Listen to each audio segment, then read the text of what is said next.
Assalamualaikum warahmatullahi wabarakatuh. Perkenalkan, nama saya Irfan dari program studi Pendidikan Geografi BP 2020. Yang saya hormati Ibu Pengampuh Mata Kuliah Budaya Minangkabau, Ibu Zulfa. Yang saya hormati teman-teman semuanya. Baiklah, di sini saya akan menjelaskan materi budaya Minangkabau, yaitu kelompok dan organisasi sosial di Minangkabau. Dalam sosiologi, sistem sosial adalah jaringan terpola dari hubungan yang membentuk keseluruhan yang koheren, yang antara individu, kelompok, dan institusi, sama halnya dengan orang Minangkabau yang memang telah dikelompok dari beberapa kelompok yang dibagi berdasarkan suku di awal pembentukan budaya Minangkabau oleh Datuk Katumangguang dan Datuk Parpatih Nansabatang. Hanya ada 4 suku induk dari 2 kelarasan. Suku-suku tersebut adalah suku Koto, suku Piliang, suku Bodi, dan suku Caniago.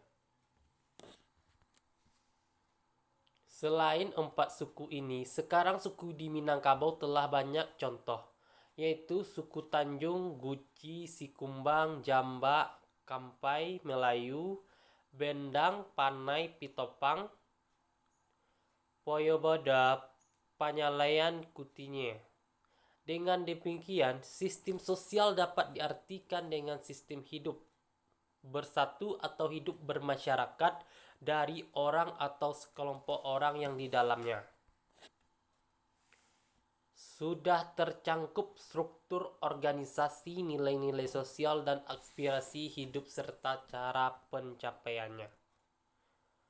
Adanya sistem sosial di masyarakat bertujuan untuk mencapai tujuan bersama, keteraturan sosial, dan keseimbangan sistem sosial. Yang pertama di sini ada suku di Minangkabau. Suku di Minangkabau merupakan suku bangsa yang tinggal di Pulau Sumatera, tepatnya berada di Provinsi Sumatera Barat. Ciri khas dari suku Minangkabau adalah bahasa yang digunakannya adalah bahasa Minang. Berdasarkan cara pengucapannya, bahasa Minang mirip bahasa Melayu. Selain bahasa, terdapat ciri khas lainnya yang membedakan suku Minang dengan suku lainnya. Selain bahasa, terdapat ciri khas yang membedakan suku Minang. Suku lainnya yang ada di Nusantara, ciri-ciri kebudayaan suku Minangkabau antara lain beberapa tradisi suku Minangkabau, yaitu upacara turun mandi. Upacara turun mandi merupakan tradisi yang masih dilaksanakan oleh orang Minangkabau. Tujuan dari upacara ini adalah sebagai bentuk rasa syukur kepada Tuhan karena lahirnya seorang anak. Selain itu, memperkenalkan bahwa sudah lahir seseorang anak dari sebuah suku. Yang kedua ada Batagak Penghulu. Masyarakat etnis Minangkabau hidup dalam budaya bersuku dan berkaum. Setiap suku biasanya memiliki seorang penghulu suku ketika sebuah suku atau kaum mengangkat pimpinan kaumnya yang baru, maka diadakannya upacara Batagak Penghulu. Adapun penjelasan upacara Batagak Penghulu adalah upacara besar yang menjadi tradisi masyarakat Minangkabau. Acara ini biasanya diadakan dengan menyembelih kerbau dan mengadakan acara pesta selama 3 hari bahkan sampai seminggu lamanya. Upacara Batagak Kudo-Kudo. Yang ketiga ada upacara Batagak Kudo-Kudo.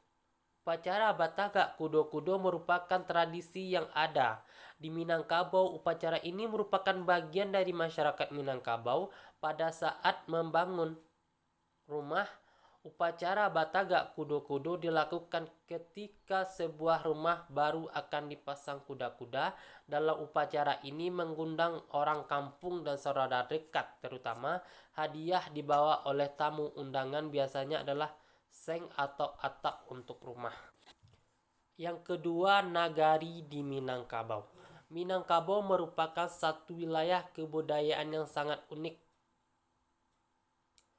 Tidak saja terkait adat dan struktur organisasi pemerintah nagari yang otonom, dengan menekankan musyawarah dan mufakat, tetapi juga tentang nilai dan norma adat istiadatnya.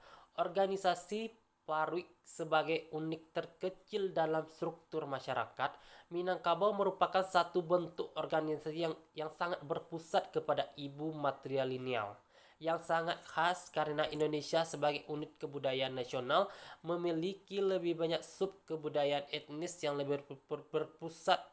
Sistem patrilineal nasional memiliki lebih banyak sub kebudayaan etnis yang lebih berpusat. Sistem patrilineal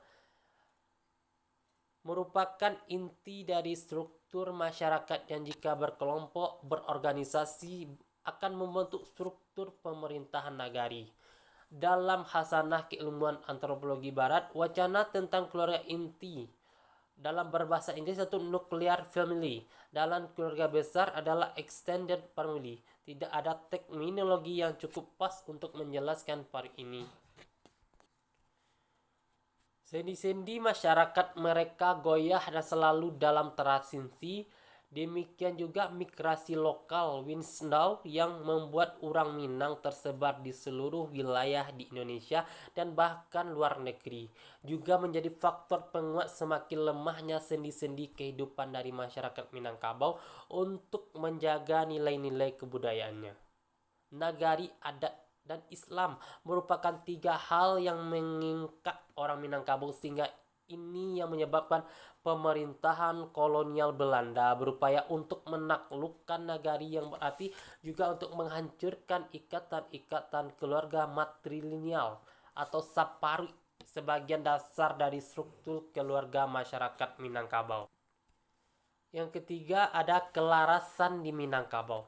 Kelarasan atau lareh dalam bahasa Minangkabau merupakan payung hukum yang dipakai tiap nagari. Ada 4 kelarasan yang berkembang di Minangkabau, yaitu lare nan panjang, lare kotopeliang, lare bodicaniago, dan lare nan bunta. Lare nan bunta belum begitu dikenal di Minangkabau. Laras atau lare adalah dasar pemerintah menurut adat Minangkabau. Kelarasan adalah sistem pemerintah menurut adat Minangkabau. Ada 2 kelarasan di Minangkabau, yaitu kelarasan Bodicaniago dan kelarasan Kotopiliang. Sistem kelarasan di Minangkabau. Kelarasan Kotopiliang yang menjalankan pemerintah dipimpin oleh Datuk Bandaro Putih Pamuncak Kotopiliang, berkedudukan di Sungai Tarap. Dalam kelarasan Kotopiliang mempunyai susunan yang disebut bajanjang naik batanggo turun dengan prinsip pengangkatan penghulu-penghulu patah tumbuh. Kelarasan Bodicaniago yang menjalankan persidangan dipimpin oleh Datuk Bandaro Kuniang, Gajah Gadang Patah Gandiang, berkedudukan di Limau.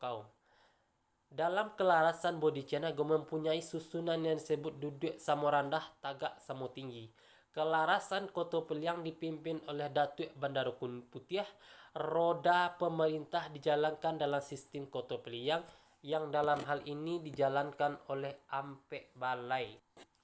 Satu penitihan berkedudukan di Sungai Tarap, Pamuncak Kotopiliang. Yang kedua, Mahkudom berkedudukan di Sumanie, Alun Buniang Kotopiliang. Yang ketiga ada Indomo berkedudukan di Saruaso, Payuang Panji Kotopiliang. Kelarasan Bodicaniago dipimpin oleh Datuk Bandaro Kuniang, Gajah Gadang Patah Gandiang di Limau. Di bawahnya disebut Datuk Nan Batigo, Datuk Nan di Dusun Tuo, Datuk Nan di Piliang, Datuk Nan Kuburajo. Nama-nama datuk tak disebutkan karena mereka memakai sistem gadang balega. Pimpinan dipilih berdasarkan kemufakatan hilang baganti. Kelarasan Bodicaniago juga mempunyai daerah setaraf lagam nan 7 dalam kelarasan Kotopiliang yang disebut Tanjung nan Ampe, Lubuk nan Tigo, juga 7 daerah khusus dengan 7 penghulu atau puncak buletnya. Yang pertama ada Tanjung Bingkuang, Limau dan sekitarnya, Tanjung Sungayang, Tanjung Alam, Tanjung Barula, Lubuk Sikarah, Lubuk Sipunai, Lubuk Simawang. Yang keempat ada Tagak Gala di Minangkabau. Batagak Gala Pangulu adalah sebuah upacara adat yang berfungsi untuk memilih dan mengangkat pemimpin kaum yang baru atau mengganti pemimpin kaum yang lama. Jadi Batagak Pangulu merupakan upacara pergantian dan perwarisan kepemimpinan suatu kaum di dalam adat Minangkabau. Batagak Gala di Minangkabau merujuk pada pemberian hadiah atau sumbangan dalam acara-acara adat masyarakat Minangkabau. Dalam konteks ini, Batagak berarti memberikan atau memberikan hadiah. Gala berunjuk pada acara dan perayaan. Batagak merupakan bagian yang paling penting dalam budaya sosial adat Minangkabau. Ini adalah praktek di mana individu atau keluarga memberikan sumbangan kepada orang lain atau keluarga yang sedang mengadakan acara adat seperti perkawinan, khitanan, dan acara adat lainnya. Batagak Gala dapat berupa uang, perhiasan, bahan makanan, pakaian, atau barang-barang berharga lainnya. Dalam tradisi Minangkabau, Batagak Gala dianggap sebagai bentuk penghormatan dan solidaritas antara keluarga dan anggota masyarakat. Hal ini juga menjadi cara untuk menunjukkan kekayaan dan status sosial seseorang, serta memperkuat hubungan antar individu dan kelompok dalam komunitas Minangkabau. Terdapat 3 jenis gala di Minangkabau yang berhak memakai dan cara penggunaannya, yaitu Gala Mudo, gelar muda, gelar Sako, gelar pusako kaum, gelar Sasangko, gelar kehormatan. Gala Mudo merupakan gelar yang diberikan kepada semua laki-laki di Minangkabau yang menginjak dewasa yang memberinya pada saat upacara pernikahan. Yang berhak memberikan gelar mudo adalah mama atau paman dari kaum Marapulai atau pengantin laki-laki, namun boleh juga dari kaum istrinya. Khusus di daerah Pariaman, gala mudo diberikan oleh ayahnya. Gelar ini sering dikaitkan dengan ciri sifat status penerima. Contohnya saja Sultan Batueh karena bersangkut dengan punya keahlian menonjol. Sultan Pemenan sering diberikan kepada menantu yang disayangi. Banyak sekali ragam gala mudo ini merupakan inovasi masing-masing kampung dan negari. Contoh gala tersebut adalah Sultan, Tuan, Tuah, dan lain-lain. Gala Sangko merupakan gelar pusako kaum, yaitu gelar Datuk Pangulu atau Raja. Raja di Minangkabau disebut puncak adat. Pucuk adat Gala Sangko adalah gelar turun-temurun. Menurut garis ibu, tidak boleh diberikan kepada orang yang bukan keturunan menurut adat Minangkabau. Tradisi Batagak Gala Marapulai termasuk kepada adat yang diadakan sesuai dengan ungkapan nan indak lakang dek paneh, nan indak lapuk dek hujan, dengan artian bahwa adat adalah adat yang takkan hilang, takkan tergerus oleh pergantian zaman yang terjaga dan kelestarian. Maka dari itu tradisi Batagak Gala Marapulai sangatlah penting dilaksanakan oleh masyarakat Minangkabau. Meskipun tradisi Batagak Gala Marapulai mengalami perubahan, namun perubahannya tidak begitu berarti. Sesuai ungkapan adat bahwa adat itu tidaklah sulit atau susah, maka dari itu janganlah dipersulit. Adat itu pelaksanaannya mudah, namun jangan disepelekan. Perubahan maupun pergeseran atas tradisi Batagak Gala Marapulai yakni terletak waktu pelaksanaan yang menyesuaikan pada keluarga Marapulai.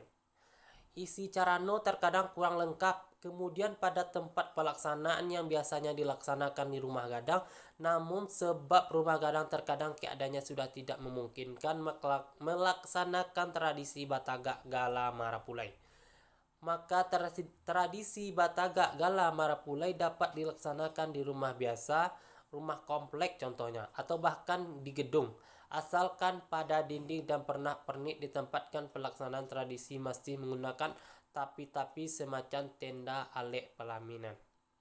Sampai disinilah penjelasan saya tentang materi budaya Minangkabau, kelompok dan organisasi sosial di Minangkabau. Saya sudahi dengan wassalamualaikum warahmatullahi wabarakatuh.